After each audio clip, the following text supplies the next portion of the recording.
The security camera showed two ghosts standing at my gate. I didn't need the high-definition display to recognize them. My heart did a funny little flip, a mix of old pain and new power. It was them. My father, Richard, and my mother, Carol. They stood there, squinting up at my $2 million mansion as if it were a spaceship that had landed in their backyard. They hadn't called. They hadn't texted. For 5 long years, there was nothing but silence. But one picture on Instagram, just one, was apparently all it took to break that silence. And I knew they weren't here for me. They were here for the house. My name is Ilara, and I just turned 29. For most of my life, I felt invisible. I was the quiet daughter, the one who was always second place to my older brother, Liam. He was the golden child, the one they poured all their hopes, dreams, and money into. I was the afterthought, the one they forgot to pick up from school, the one whose birthday they always seemed to miss. They told me my dreams of being a software developer were silly. They said I should find a nice man and settle down. But I didn't. I worked, I saved, and I built my own world, brick by digital brick. Just last week, it was my birthday. I woke up hoping for a change. I stared at my phone all day, waiting for a call, a text, anything. The phone stayed dark. My parents were busy celebrating Liam's recent promotion at his fancy law firm. I saw the pictures online. There was a huge cake, balloons, and my parents beaming with pride. My birthday came and went without a single word from them. I ate a cupcake alone in my empty apartment, the one I was about to leave. The silence was so loud it felt like screaming. What would you have done if you were me? So, I did something I never do. I posted a picture. It was of me, standing in front of my new home. A massive, beautiful glass and stone mansion overlooking the Pacific Ocean in Malibu. I didn't write a long caption. Just 3 words. Finally home. I didn't tag them. I didn't have to. I knew their friends, the ones who always spied on my life, would show them. I posted it not to show off, but to show myself that I had done it. I had survived their neglect. I had won. I just never expected them to actually show up. Now, watching them on my security monitor, I felt a strange calm. My mother was smoothing her dress, and my father was running a hand through his thinning hair. They were preparing themselves, getting their story straight before they tried to get through my gates. They probably thought I was the same little girl who would cry when they forgot about her. They thought I would be so happy to see them, so desperate for their approval, that I would just swing the gates wide open and welcome them back into my life. They had no idea who I had become in their absence. I pressed the button on the intercom. My voice came out clear and cold, with no shaking, no hint of the tears I used to cry. "Can I help you?" I asked. My mother's face lit up on the screen. "Ilara, darling, it's us. We saw your new home. It's beautiful. We are so proud of you. Can you open the gate? We drove all the way out here to surprise you." The word proud felt like a lie in her mouth. Proud now. Where was that pride when I was eating instant noodles to pay for my coding classes? I thought about all the nights I cried myself to sleep, wishing they would love me half as much as they loved Liam. I remembered when I won a national coding competition in college. I called them, so excited to tell them the news. My father cut me off and said, "That's nice, honey, but Liam just made the dean's list again. We're taking him out to celebrate." They never called me back. The pain of that memory was a fire inside me, a fire I had learned to control and use as fuel. They didn't build me, but their neglect sure did. On the screen, my father was getting impatient. "Ilara, are you there? Let us in. We're family." Family. That word was a joke. Family doesn't leave you to fend for yourself. Family doesn't only show up when you have something they want. A slow smile spread across my face. It wasn't a happy smile. It was the smile of someone who had waited a very, very long time for this moment. They thought they were coming here for a reunion. They had no idea they were walking into a trap I had been setting for years. Of course, I said into the intercom, my voice dripping with false sweetness. Come on in. I've been expecting you. I pushed the button. The huge iron gates began to swing open with a slow, heavy groan. They were opening the way to my perfect new life, and my parents thought they were being invited inside. They didn't know that I wasn't letting them in. I was just closing a door to my past, and they were about to be locked on the wrong side of it forever. They walked through the gates, their faces filled with victory. They looked around at the perfectly manicured lawns, the fountains, the 3-car garage.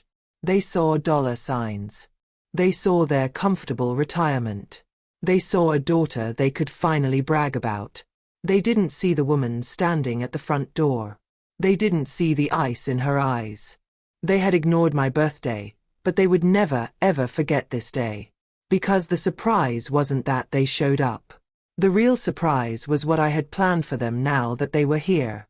The story is just getting started, and the revenge is going to be sweeter than you can ever imagine. If you want to see what happens next, make sure you subscribe to the channel so you don't miss. And let us know in the comments where you're watching from. What do you think Alara is about to do to her parents? My parents walked up the long, stone driveway like they were conquering heroes. My mother touched a rose petal in my garden as if she had planted it herself. My father stared up at the high, arched windows, a greedy glint in his eyes. They saw a prize they were ready to claim. I stood at the massive oak front door, unsmiling, my hands clasped behind my back. I was not their long-lost daughter. I was the curator of a museum, and they were the main exhibit. The doors were open, but this was not a home they were entering. It was a reckoning. Ilara, my goodness! My mother, Carol, gasped as she stepped inside the grand foyer. This is incredible. She reached out to hug me, but I took a small step back. Her arms fell awkwardly to her side. Let me give you the tour, I said, my voice echoing slightly in the huge empty space. I didn't offer them a drink. I didn't ask them to sit. I just turned and began walking, forcing them to follow me like lost children. They didn't notice my coldness, or perhaps they chose to ignore it. They were too busy admiring the expensive paintings and the marble floors. I led them into the living room, where one whole wall was a window looking out at the endless blue ocean. This is where I do most of my thinking, I said, gesturing vaguely. My father pointed to a large, colorful painting. That must have cost a fortune, he said. I nodded slowly. It was a gift. From the first person who ever believed in my work. He invested in my first app when I had nothing but an idea. It's funny, isn't it? A complete stranger had more faith in me than my own family. Their smiles faltered for just a moment. The memory hit me like a physical blow. I was 19, sitting at their kitchen table, my hands shaking as I showed them my business plan. I needed a small loan, just a few $1,000s, to get started. My father didn't even look at the papers. A computer thing, he'd scoffed. Ilara, that's just a hobby.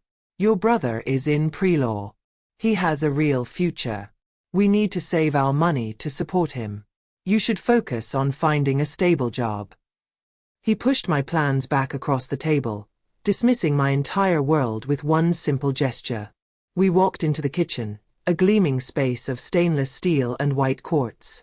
My mother's eyes went wide. Oh, Richard, look. We could have the whole family here for Thanksgiving, she exclaimed, already picturing herself at the head of the table. Liam and his wife would love this so much. The name Liam felt like a sharp stone in the room. I let her finish her little fantasy before I spoke.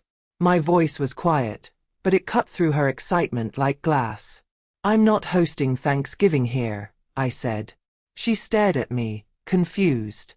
This house isn't for parties. So, how is the golden boy? I asked, my tone flat. How is Liam? My parents immediately brightened, happy to be on a familiar topic. They went on and on about his new car, his promotion, his perfect wife. They talked about him for 10 minutes straight, never once asking about my life, my work, or how I'd managed to afford this palace. I let them talk. I wanted them to hear themselves. I wanted them to hear how obvious their favoritism was, even now. But they were blind to it, lost in their world where only one child truly mattered. I thought about my 16th birthday. It was the year they promised me a real party. I waited all day. I had even bought myself a small, silver locket with my meager savings from a part-time job, planning to pretend it was from them so my friends wouldn't feel sad for me. But they never came home. They called late that night from Liam's college town, 2 hours away. There was an emergency, they said. They had to help him move into his new dorm early. His comfort was an emergency. My birthday was an inconvenience. I never wore that locket. I still have it, hidden away. Finally, my father seemed to notice the icy silence I had built around us. He cleared his throat and tried to look fatherly. "Elara, what's going on? We came all this way to celebrate with you. Aren't you happy to see us?" I turned to face him fully, letting him see the cold, hard stranger his daughter had become. Happy. I repeated the word as if I'd never heard it before. "No, I'm not happy. But I am ready. Come with me. There's one more room I want you to see. My study." The study was at the back of the house. It was dark and quiet, lined with books I had never read. The room felt serious and heavy. In the center of a large desk, under a single spotlight, was a simple black frame. It was the only personal item in the room. My parents moved closer, their curiosity getting the better of them. They leaned in, expecting to see my college diploma or some award. But it was something far more powerful. Something they had long forgotten. Inside the frame, yellowed with age, was a check. It was a personal check from my father's old checkbook, written in his familiar, messy handwriting. It was made out to Liam for $500. On the memo line, my father had written 2 words that sealed my fate and fueled my anger for a decade. For college. No, that wasn't it. My memory was wrong. The words were even worse. I had stared at them so many times I had them memorized. The memo line read, "For a real future." My voice was barely a whisper. "You gave him that for books. The same week you told me my dream was a worthless hobby. And now, you're standing in the house that hobby built." They looked up at me, their faces pale. I smiled. "Now, let's talk business. I have a proposal for you." My parents stared at me, their faces a mixture of confusion and hope. They thought my proposal would be a blank check, a key to a new car, a solution to all their problems. They were leaning forward, greedy and expectant. I let the silence in the study stretch out, making them wait. The only sound was the ticking of a grandfather clock in the hall, counting down the seconds of their old life. Finally, I spoke. And the words I said were not the ones they wanted to hear. "My proposal is simple. You can live here. I will give you a beautiful suite of rooms, a generous allowance, and you will want for nothing. But it comes with a price." My mother's eyes lit up. A price. They could pay a price.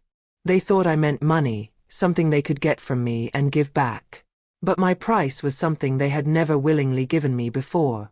The truth. "The price," I continued, looking directly into my father's arrogant eyes, "is a public apology. You will write a post on social media. You will tag me, Liam, and all of your friends. In this post, you will admit that you neglected me. You will list the birthdays you forgot. You will apologize for calling my dreams a hobby. And you will state that I built this life with zero help from you." My father, Richard, exploded. A dark red color crept up his neck. "Apologize? For what? For putting a roof over your head? For feeding you?" he sputtered, his voice trembling with rage. My mother, Carol, looked torn. Her eyes darted from my father's angry face to the luxurious silk curtains hanging by the window.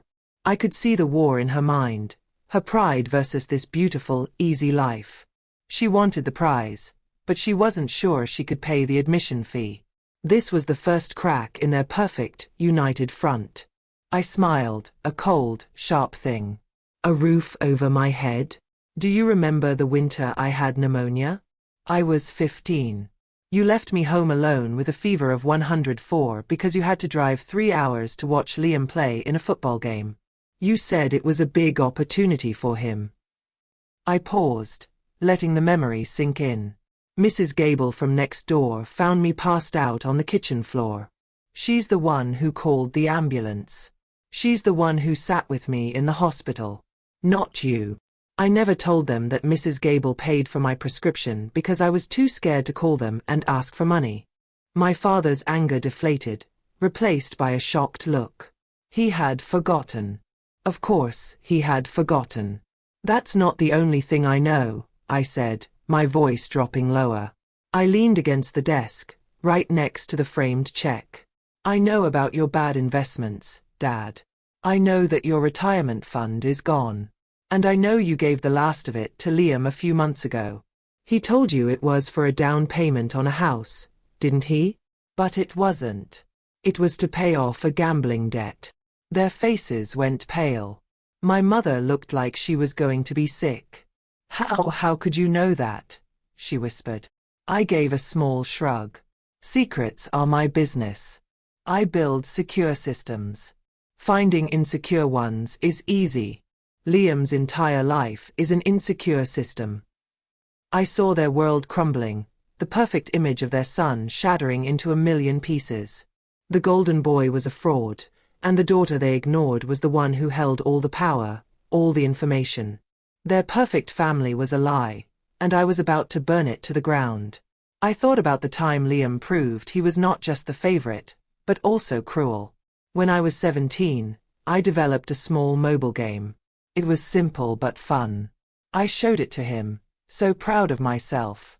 A week later, he presented the exact same game concept to my parents, claiming it was his idea for a school project. They were so proud. They bought him a brand new laptop to help with his brilliant idea. When I tried to tell them he stole it from me, they told me I was jealous and needed to be more supportive of my brother. So here is the deal, I said, standing up straight. I was the judge in this room, and I was about to deliver their sentence. You have 24 hours.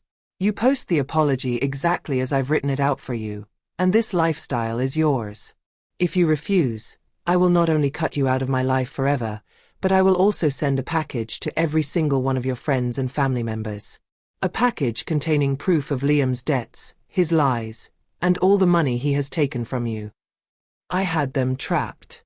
Their reputation, their pride, their beloved son's future, it was all in my hands.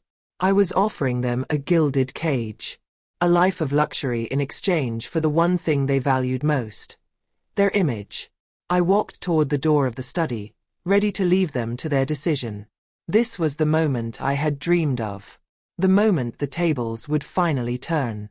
I was offering them a choice between their two children, the successful one they abandoned, or the failure they adored. As I reached the door, I paused and turned back. Oh, I almost forgot. There's one more condition. If you stay, you must cut off all contact with Liam. No phone calls, no visits, no money. You have to choose. Me or him. Their faces were masks of horror. The choice was impossible. It was cruel. It was exactly the kind of choice they had forced on me my entire life. I had made them choose between their children, just as they had always done. I was about to walk out when my mother cried out, her voice cracking. Ilara, wait. Please. There's something you don't know. Something about your father. My father whipped his head around and glared at her, his eyes full of panic and warning. Carol, don't you dare say another word, he hissed. I froze, my hand on the doorknob. A secret. A secret they were hiding together? What could possibly be worse than everything I already knew? My hand froze on the cold brass doorknob. A secret. After all the lies and all the years of silence, there was still one more stone left unturned. I turned around slowly. The air in the study was thick and heavy, like a storm was about to break. My mother was crying softly, her hand over her mouth. My father's face was a mask of pure panic. He looked like a cornered animal. What secret? I asked, my voice dangerously calm. What is it she was about to say? My father, Richard, tried to regain control. He puffed out his chest and took a step forward. There's no secret, Ilara. Your mother is just emotional. Look at the pressure you're putting us under. This is cruel. He was trying to use his old tricks, the ones that always worked, guilt and anger. But I wasn't the same little girl who was scared of his loud voice. I was the one who owned the room, the house, and now, their future. I held up my hand to stop him. The deal I offered you a minute ago is now gone, I said, my words sharp and precise. There is a new deal. You tell me this secret, right now, or I walk out this door. The packages about Liam go out tonight, and you will never hear from me again. There will be no second chance. You have 1 minute to decide. I pulled out my phone and looked at the clock, letting the seconds tick by loudly in the quiet room. My mother looked at my father, her eyes begging him. For the first time, she was fighting for me, even if it was for selfish reasons. Richard, we have to, she sobbed, grabbing his arm. We have nothing left to lose. He already took everything. My father slumped, the fight going out of him completely. All the anger drained away, leaving behind a tired, old man. He sank into the leather chair behind the desk, the one he had admired just an hour ago, and buried his face in his hands. My mother was the one who finally spoke the truth. It's about my business, Ilara, my father mumbled from behind his hands. The one I had before the marketing firm. The secret was finally coming out. My mother explained it all in a shaky voice. Before my father worked his safe, boring office job, he had owned his own construction company. It was his dream. But he took too many risks, made bad deals, and the company fell apart. They lost everything. Not just the business, but all their savings, their home. They were bailed out by my wealthy uncle, my mother's brother, who gave them money on one condition. My father was never to start another risky business again. He had to get a safe job and provide for his family in a stable way. Suddenly, a flood of forgotten memories came back to me. I remembered being about 10 years old. I remembered the hushed, angry arguments my parents would have late at night. I remembered my mother crying for weeks. I remembered that we had to suddenly move to a much smaller house in a different town. They told us it was to be closer to their jobs. They told me and Liam it was an adventure. It was a lie. It was a retreat from failure. A retreat from a deep, dark shame my father never recovered from. The pieces of the puzzle clicked into place in my mind, forming a picture that was uglier than I could have imagined. It wasn't just that they preferred Liam. They were terrified of me. My dreams of starting my own company, my love for the risky world of tech, my ambition, it all reminded my father of his own spectacular failure. He wasn't just ignoring my dreams. He was actively trying to crush them because he was a coward. He punished me for having the courage he had lost. The neglect wasn't mindless. It was deliberate. A cold, hard question formed in my mind. Did Liam know? I asked, looking at my mother. Her eyes flickered away, and that was all the answer I needed. He found out when he was in college, she admitted quietly. Your father told him everything. He wanted to make sure Liam understood the importance of a safe career. So my brother knew. He knew about our father's pain and fear, and he used it. He used it to position himself as the perfect, safe son, knowing it would make them cling to him and push me away. The last bit of warmth in my heart turned to ice. The secret didn't make me feel sorry for them. It made me furious. The entire foundation of my lonely childhood was built on my father's cowardice and my brother's manipulation. This doesn't change my offer, I said, my voice like stone. It just makes it worse for you. I looked my father directly in the eye. The apology you're going to post will now have a new paragraph. You will tell everyone the truth about your failed company. You will admit that you tried to destroy my ambition because you were haunted by your own weakness. My father looked up at me, his face pale and slick with sweat. He was a broken man, stripped of all his pride and all his secrets in a matter of minutes. My mother just stood there, weeping. For a moment, I felt a strange emptiness. This was the victory I had planned for, but it didn't feel like winning. It just felt over. I turned to leave them in the ruins of their lives. As I stepped out of the study, my phone buzzed in my hand. It was a text message from a number I didn't recognize. I opened it. My blood ran cold. It was a picture of the little silver locket I'd bought myself for my 16th birthday, resting on a familiar wooden surface. The locket I thought was hidden in a box in my childhood bedroom. Below the picture were 3 words that made my heart stop. I know everything. I stood frozen in the hallway, the light from my phone screen painting my face in a ghostly glow. The picture of the locket felt like a violation, a thief breaking into the most private room of my heart. That locket was a symbol of my loneliest day. I had hidden it in a loose floorboard in my childhood closet, a tiny coffin for a 16-year-old's broken heart. Only one person could have known it was there. Only one person could have been in that house recently. Liam. My brother wasn't just a leech living off my parents. He was a snake, and he was ready to strike. A cold fire replaced the shock. My perfectly controlled plan was spinning out of control. For the first time since my parents arrived, a sliver of fear touched me. I had underestimated him. I thought he was just weak and greedy, but this was calculated. This was cruel. I walked back into the study without a word, my footsteps silent on the thick rug. I held the phone out to my parents. "Is this your perfect son?" I asked, my voice shaking with a rage so deep it scared me. "Is this the man you sacrificed my childhood for?" My mother gasped when she saw the photo, her hand flying to her chest. She recognized the locket. My father stared, confused at first, and then his face went pale with horror. "No," my mother whispered. "Liam wouldn't. He wouldn't do that." But her words were weak, full of doubt. "Wouldn't he?" I pushed. "Who else has been in my old room? Who else would know where to find this? He's threatening me. Your son is threatening me." They looked at each other, the terrible truth dawning on them. The golden boy they had created was a monster. Just then, my phone buzzed again in my hand. Another text. My heart pounded against my ribs. It was another picture from the same unknown number. This time, it was of sweet, old Mrs. Gable, the neighbor who had saved me. She was sitting on a park bench, feeding birds, looking small and frail. The photo was taken from far away, like someone was watching her. Below the picture, a new message. "Some people are so fragile."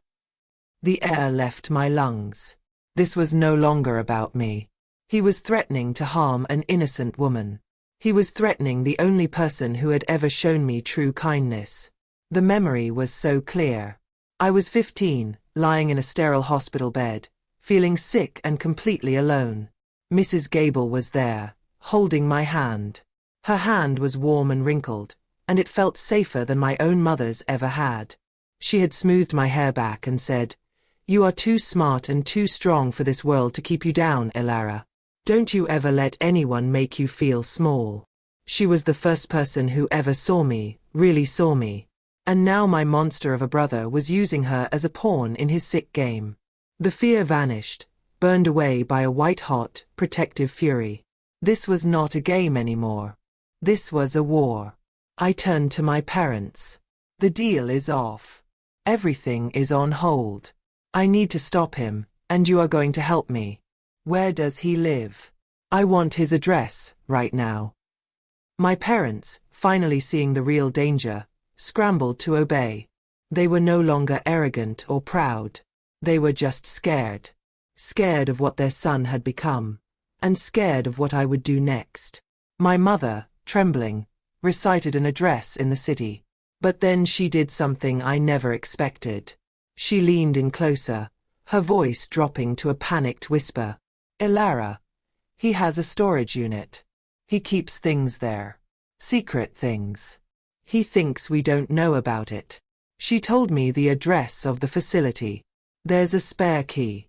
He hides it in his car, tucked under the floor mat on the driver's side. He thinks he's so clever. For the first time, my mother had given me a weapon. It was a desperate act from a desperate woman, but it was an alliance. A shaky, terrified alliance. My mind raced. I couldn't just go to his apartment and confront him. He was clearly unstable and dangerous. He had planned this. He knew I would bring our parents to my house. He was waiting for it. The storage unit. That was the answer. He was threatening me with my past, with my secrets. I would find his. I would uncover whatever he was hiding, and I would use it to dismantle his entire life. My plan for emotional revenge was gone. This was now about survival, and about protecting the one person who deserved to be safe. I looked at my parents, who now seemed like two small, helpless children in my giant house. "You have 1 hour," I said, my voice hard as diamonds. "You can call him. You can warn him I'm coming. If you do, I promise you, I will burn all 3 of your lives to the ground. Or you can sit here in silence, and pray that I can fix the mess that you created." I was forcing them, once and for all, to choose a side. The son they loved, or the daughter they had finally started to fear. I didn't wait for an answer.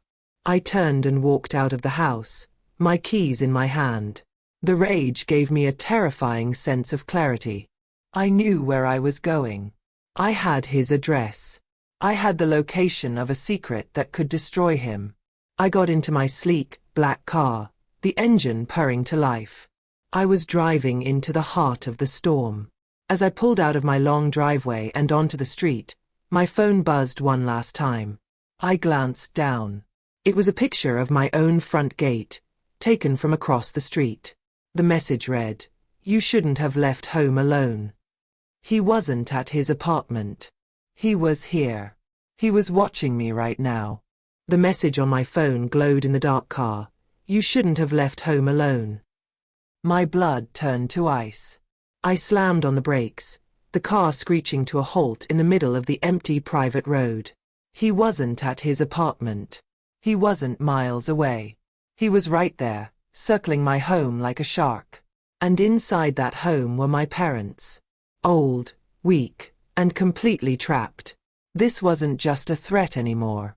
It was a checkmate. He had my king and queen, and I was the only piece left on the board. My heart hammered against my ribs as I spun the car around, the tires screaming on the pavement. I raced back toward the mansion, my mind working faster than the engine. He was trying to create chaos, to make me panic and run blindly back into his trap. But I don't panic. I build systems. I find weaknesses. I had built the security for this entire house myself. Every lock, every camera, every sensor was a piece of my own code. This was my world, and he had just made the mistake of stepping into it. I slowed the car a block away from the house, pulling over under the cover of a large oak tree.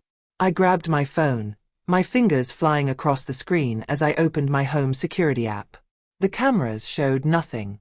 The long driveway was empty. The front door was closed. Everything looked quiet, peaceful. Too peaceful. I swiped over to the system logs, the records of every action taken. My breath caught in my throat. The perimeter alarm had been disabled 5 minutes ago. The log showed it was turned off using a guest code. A code I had given my mother just 2 hours earlier. The thought hit me like a physical blow. Betrayal. They had a choice. They could help me, or they could warn him. And the disabled alarm was the answer. They had chosen their precious son, even now. Even after he had threatened me, threatened an innocent old woman. They had opened the door and let the monster in. The sting of it was sharper than any pain from my childhood. That was neglect. This was a choice. They had actively chosen to put me in danger to protect the son who was destroying them. I remembered being 12 years old. A boy at school was bullying me, stealing my lunch money, pushing me in the halls. I finally got the courage to tell my parents. I remember my father sighing, not even looking up from his newspaper. "Ilara, you need to be tougher," he said. You're too sensitive. My mother added, his father is your dad's boss, honey.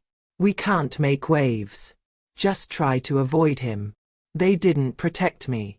They told me to make myself smaller, to disappear, so their lives could stay comfortable. They had always chosen the easy path, even if it meant leaving me behind. But the old pain would have to wait. I looked at my phone, at the blueprint of my house laid out on the screen. He thought he had me trapped, but he was wrong. I was outside, and he was inside my system. My cage.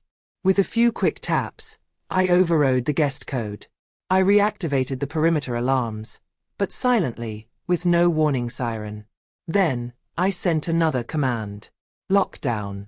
All across the house from my phone, I could hear the faint thump of magnetic locks engaging on every door and every window. Now, no one could get in, and no one could get out. My hands were steady now. The fear was gone, replaced by an icy calm. I opened the intercom feature on my app, my voice about to boom through every speaker in the house. Liam, I said, my voice echoing in the silent rooms.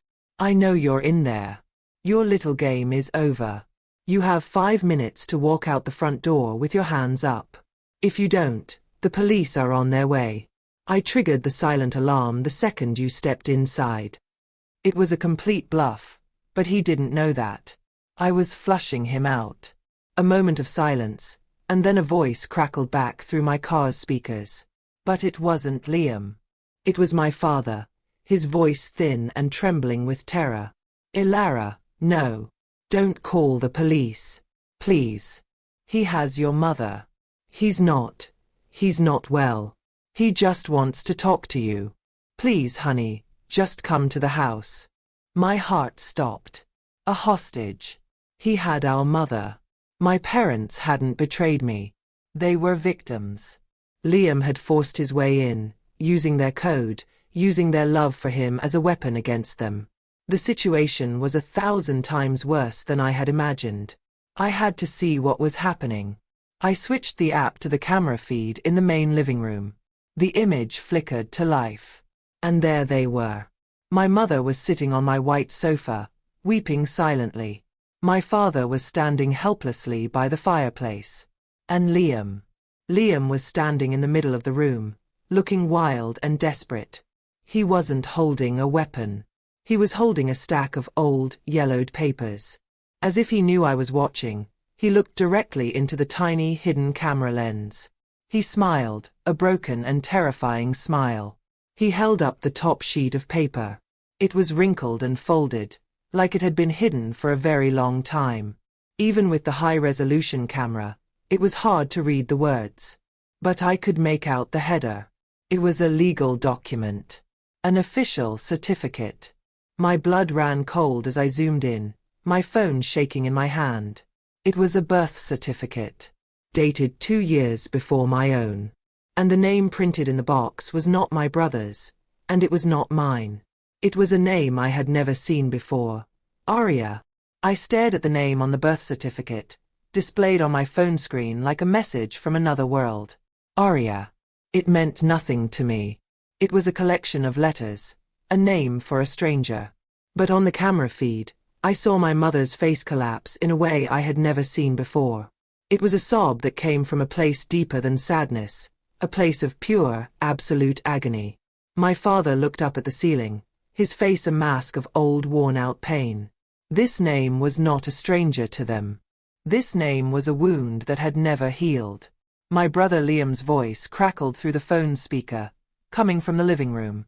It was calm, but it was the scariest calm I had ever heard.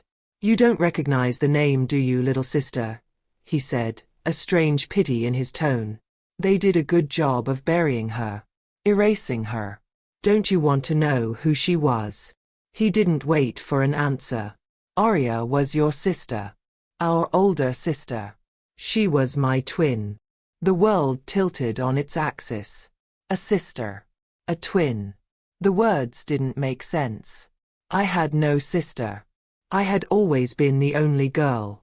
Liam started to talk, and the story he told unraveled the entire world as I knew it. Aria was born sick. Her heart wasn't strong, and from the day she was born, she was in and out of hospitals. Surgeries, doctors, medicine, that was their life. All of their parents' time, their focus, their hope, and every penny they had went to trying to keep Arya alive. They were the parents of a sick child, and they had nothing left over for the healthy one who stood beside her, watching. Liam was the healthy twin, the one who was always told to be quiet, to be good, to not cause trouble. I searched my own mind for a memory, a sign, anything. But there was nothing.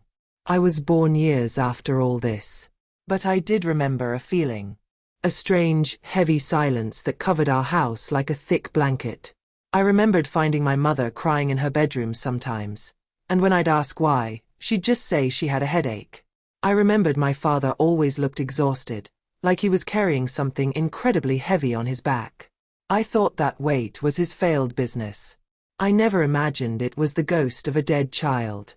She died just after our 4th birthday, Liam continued, his voice flat and empty. After that, they couldn't even look at me. Every time they saw my face, they saw her. I was the one who survived. I was the half of a whole they had lost. He looked over at our parents, who were flinching at every word. And then you were born a few years later, Ilara. The perfect, healthy replacement daughter. But they could never love you properly, could they? How could they? You were just a stranger sleeping in a dead girl's room. My entire life suddenly snapped into a horrifying new focus. The neglect. The forgotten birthdays. The feeling of being invisible. It wasn't because they loved Liam more. It was because they were a family of ghosts, haunted by a loss so great they had shattered into a million pieces. They didn't know how to love the children they had, because they could never forget the one they'd lost. My parents' silence on the video feed was their confession. It was all true. They spoiled me to make up for it, Liam said, almost spitting the words. They threw money and praise at me to prove to themselves, and to the world, that they were still good parents. I was their project. Their bandage. And they ignored you because being a good parent to a healthy girl was too hard. It was a reminder of what they failed to do for Arya. His whole life, his golden child status, it was all a lie. A performance to cover up their broken hearts. For the first time, I looked at my brother not as a monster, but as a victim. A strange feeling washed over me, something I never thought I would feel for him. It was pity. We were two sides of the same coin, both of us damaged and shaped by a ghost we didn't even know. My voice was quiet when I spoke into the intercom. Liam, what do you want from me? I asked. I saw him look up at the camera, directly at me. His eyes were wild. This wasn't just about money. This was about a lifetime of pain. Want? He laughed, a bitter, broken sound. It's too late for what I really want. They broke us, Ilara. They broke our family before it even began. He kicked at the birth certificate on the floor. So now, I'll take what's left. The money. You're going to give me half of everything you have. You owe me that much. If you don't, I'll show the world the rest of the secrets I found in that storage unit. The papers that prove they didn't just lose a daughter. They got rid of a son. What was he talking about? My mind couldn't keep up. Got rid of a son? Before I could even process his words, Liam bent down and picked up another paper from the stack. He held it up to the camera. It was old and official. It wasn't a death certificate. It was an adoption record, dated a year after Arya was born. The name of the family giving the child up was Richard and Carol, my parents. But the name of the child on the paper, the one they had given away, was Liam. The adoption record filled my phone screen. Liam. The name of the child given away was Liam. My brother. But the man in my living room was also Liam. Nothing made sense. My brain felt like it was breaking apart, trying to solve an impossible puzzle. I stared at the camera feed, at the faces of my parents. They were not crying anymore. They were just still, defeated, like statues in a museum of sadness. The last and most terrible secret was out, and the silence it left behind was deafening. It was my father who finally spoke. His voice, through the phone, was a dry, rasping whisper, the sound of a man who had been holding his breath for 30 years. "He's not our son, Ilara," he said, the words hanging in the air like smoke. "Not by blood." He explained that after they lost Arya, the grief destroyed them. My mother fell into a darkness so deep that the doctors said she could never have another child. They were broken, empty, and desperate to feel like a family again. They wanted to fix the hole in their lives. So, they did something desperate. Something illegal. Through a private arrangement, they adopted a baby boy from a young, terrified girl who couldn't care for him. They gave her cash and she disappeared forever. They named the baby Liam. To hide the truth, to make him feel like he belonged, they invented the story of the twins. They told everyone, and eventually him, that he was Arya's twin brother, the one who had miraculously survived. They thought the lie would protect him. Instead, it built his entire life on a foundation of sand. Little things, moments I had never understood, suddenly became clear. I remembered asking my mom why there were no baby pictures of Liam and Arya together. She told me they were lost in a move. A lie. I remembered family friends saying that Liam didn't look a thing like my father. My parents would just laugh and say he got his looks from a distant relative. Another lie. My whole childhood, my whole family, was a storybook with missing pages and fake chapters, and I had never even known. "When did you find out?" I asked Liam, my voice soft through the intercom. He looked up at the camera, his face pale and twisted with pain. "A few weeks ago," he said, his voice cracking.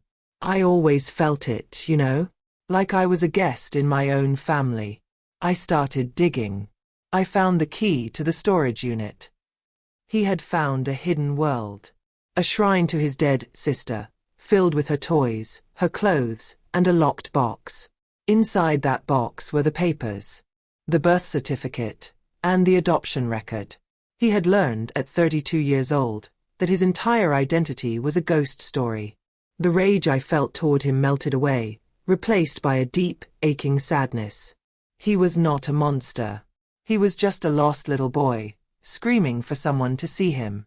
All his life, he had been a replacement for a dead child. The money they gave him, the praise they showered on him, it was never love. It was guilt. It was payment for playing a part in their sad play. His gambling, his lies, his desperate need to be the golden child. It was the cry of someone who knew, in his soul, that he didn't really belong. I looked at the image of my parents, huddled together on my expensive sofa. They weren't villains. They were just two people, destroyed by grief, who had made one terrible decision after another, trying to outrun their own pain. My plan for revenge seemed so small now, so pointless. Punishing them would be like punishing the tide for coming in. There were no winners here. There was only loss. Loss for Arya, the girl they couldn't save. Loss for Liam, the boy they couldn't truly love. And loss for me, the daughter they could never see. I had to end this. Not with anger, but with a solution. The programmer in my head took over, looking for a way to fix the broken code. "Liam," I said into the phone, my voice clear and steady. The coldness was gone. "I will give you the money. But you're wrong. Half of my fortune isn't the price. I have a better offer." I saw him stiffen on the screen, listening. My parents looked up, their faces filled with confusion. "I'm going to create a trust fund for you," I said, laying out the terms. "It will be more than enough for you to live on for the rest of your life. You'll never have to worry about money again. But you have to let our parents go. You walk out that door right now, and you give me every single one of those papers. In return for that, I will give you something more valuable than money. I'll give you the one thing they stole from you." He was silent, waiting. My parents were leaning forward, hanging on my every word. "What?" he finally whispered. I took a deep breath, about to make a promise I had no idea if I could keep. "I find things, Liam. It's what I do. I find people who don't want to be found. I will find her for you. I will find your birth mother. That's my offer. A new future, and a chance to know your real past. You have 1 minute. The world stood still for 60 seconds. From my car, I watched the live feed on my phone, my breath caught in my throat. In my living room, my brother Liam stood like a statue, his face a war of emotions. A lifetime of anger was fighting against a tiny spark of hope I had just offered him. My parents were frozen, their entire future hanging on the decision of the boy they had lied to since birth. The digital clock on my phone ticked down, each second stretching for an eternity. This was the moment everything would change, or everything would be destroyed. Finally, Liam moved. He gave a slow, tired nod. "Okay," he whispered, his voice so quiet I could barely hear it through the phone's microphone. "Okay, Elara." He looked down at the stack of papers in his hand, the documents that had ruined his life, and placed them carefully on the coffee table. The tension in the room snapped. I could almost feel the air rush back into my parents' lungs. The hostage situation was over. The immediate danger had passed. Now, the real work would begin. "Walk to the front door, Liam," I said, my voice calm and clear over the intercom. "Don't touch anything else. Just walk." I watched on my screen as he obeyed, moving like a man in a dream. He reached the door and waited. With a tap on my phone, I sent the command to unlock it. He stepped outside into the bright California sun, blinking like he was emerging from a cave. The moment he was on the porch, I locked the door again, sealing my parents safely inside. The cage was open, and one of the broken birds was free. I got out of my car and walked up my own driveway, my legs feeling strangely weak. Liam stood there, looking small and lost in front of my giant house. We faced each other, not as enemies, but as strangers who had survived the same storm. "The papers?" I asked. He nodded toward the house. "On the table." I needed to be sure. This was all built on a new kind of trust. "Do you know her name?" I asked quietly. "Your birth mother?" Liam shook his head, a fresh wave of pain crossing his face. "No. The papers don't say. Just a place. A hospital in San Diego." The first clue. It wasn't much, but it was a start. "Wait by the gate," I told him, then turned and went inside. The house was deathly quiet. My parents were still on the sofa, looking up at me like children waiting to be punished. My mother opened her mouth to speak, her eyes wet with tears, but I held up a hand. "Not yet," I said. I couldn't deal with their apologies right now. I walked to the coffee table and picked up the pile of papers. The birth certificate for a ghost. The adoption record for a lie. I held 30 years of my family's secrets in my hands. As I straightened the stack, a small, square photograph slipped from between the pages and fluttered to the floor. I bent down and picked it up. It was old, the colors faded. It was a picture of a young woman, probably not much older than 20, holding a tiny, sleeping baby wrapped in a hospital blanket. The woman had dark, tired eyes, but they were full of a fierce, protective love. I turned the photo over. On the back, written in faint blue ink, was one word: promise. Who was she? Was this Liam's mother? And what promise had been made? I went back outside and faced Liam. I laid out the plan. My lawyer would contact him about the trust fund. He would have a new life, a fresh start. "And I will find her," I said, my voice full of a conviction I didn't know I had. "But you have to promise me something. You cannot contact our parents again. Not now. Maybe not ever. It's the only way any of us can start to heal." He looked at me, and for the first time, I saw my brother, not the golden child or the monster, but just a man. He nodded. "Okay, Elara." He turned and walked away down the long street, not looking back. I went back inside for the final time. It was time to face my parents. They watched me, their faces full of fear, waiting for my judgment. The powerful revenge I had planned felt like a distant memory, a story about a different person. "The offer to let you live here is gone," I said simply. "But I have a new plan for you." They braced themselves. I've made a reservation. Your flight leaves tomorrow morning. My mother looked confused. A flight? To where? I booked you 2 tickets to San Diego, I said, watching their faces. You are going to go back to the city where this all started. You are going to retrace your steps. And you are going to help me find her. You created this lie. You will help me uncover the truth. It was not a punishment. It was a purpose. A chance for them to fix the one thing they had so horribly broken. It was a path to a different kind of forgiveness. They sat in stunned silence, the weight of my words settling upon them. As I stood there, watching the 2 people who had caused me so much pain, my phone rang. I looked at the screen. It was Mrs. Gable. I answered, a small smile on my face. "Ilara dear, I'm so happy I caught you," her cheerful voice chirped. "You'll never guess who stopped by. A handsome young man, said he was your brother. He was so charming. He said you asked him to drop something off for me. A little gift." My blood ran cold. My smile vanished. What did he leave, Mrs. Gable?" I asked, my heart pounding in my chest. Liam hadn't just walked away. He had made one last move. My heart hammered in my chest. "What did he leave, Mrs. Gable?" I asked, trying to keep my voice from shaking. My parents stood behind me, their faces pale with fear. Liam was supposed to be gone. He was supposed to be starting over. This felt like a trick, one final cruel move in his painful game.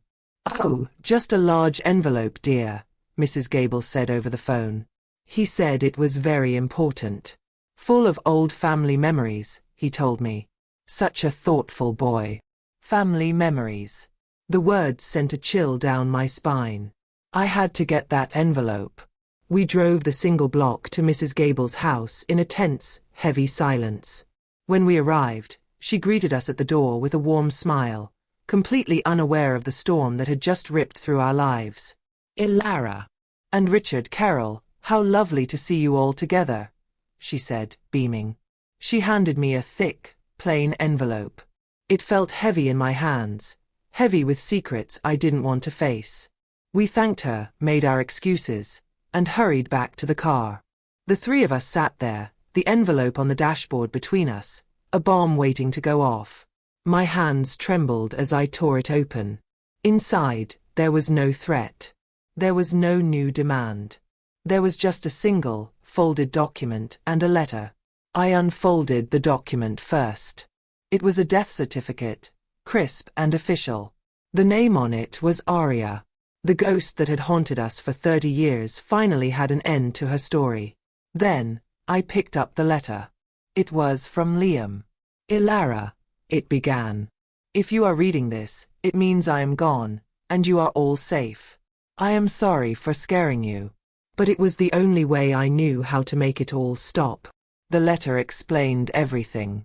After he found the papers in the storage unit, he also found something else. Our mother's diaries from all those years ago.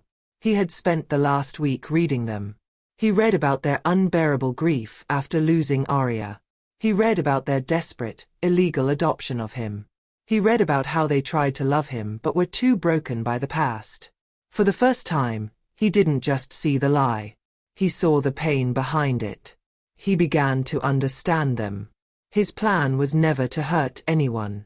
The hostage situation was a desperate, crazy act to get all the secrets out into the open at once. He knew it was the only way to break the silence. The threats against Mrs. Gable were a bluff. He had watched me my whole life. He knew that I was fiercely protective of the few people who were kind to me. He wasn't betting on my weakness. He was betting on my strength. He knew I would be the one to solve the puzzle, to save everyone, because I always had. But there was one last secret, one final twist that he had learned from our mother's diaries. He wrote that our parents never knew the full name of his birth mother. She was just a scared girl who gave them a baby and a photograph. But our mother had written down the girl's first name in her diary. The name was Isabella. And the promise on the back of the photo was a promise our mother, Carol, had made to her. "If you ever change your mind, if you ever come back for him, I will let him go. My heart stopped. The letter continued. Mom never knew Isabella's last name.